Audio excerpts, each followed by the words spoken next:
c'est un rendez-vous qu'on attend depuis 2 ans parce que pour nous c'est très important en fait de pouvoir rencontrer les autres producteurs, les autres filières et puis les intervenants extérieurs qui vont nous apporter un éclairage sur ce qu'on fait nous concrètement. Tout ce qu'on a entendu aujourd'hui c'était hyper intéressant.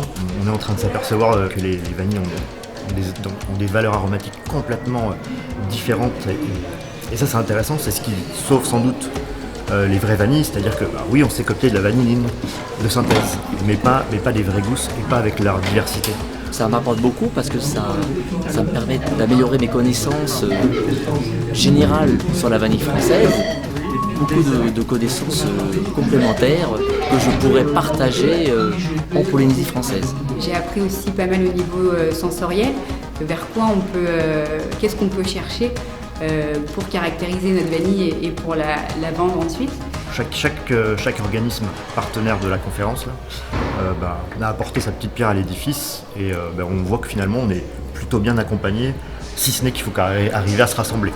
On l'a vu lors de cette conférence, ce qui se faisait de façon assez naturelle ou par des initiatives locales qui faisaient une production de X centaines, milliers de tonnes par an s'organise.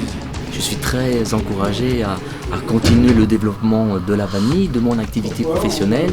Il y a un besoin de vanille et de vanille gourmet au niveau national et international. Moi-même, dans mon domaine, je peux faire état maintenant du progrès énorme qui se mesure tout simplement par les quantités. Quand tu as une conférence comme ça en nous disant qu'on faisait 200 kg, on en fait 1 tonne, évidemment qu'il y a un progrès. 1 tonne par rapport au marché mondial, ça n'est rien, mais c'est pas la mesure en volume qui compte, c'est la mesure du progrès.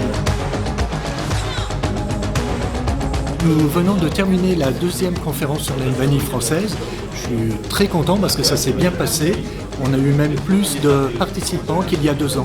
Du coup, j'espère bien, et puis visiblement c'était réciproque, qu'on puisse tous les ans arriver au moins une fois dans l'année à se retrouver, que ce soit sur Paris autour du Salon de l'Agriculture ou dans un des territoires d'outre-mer.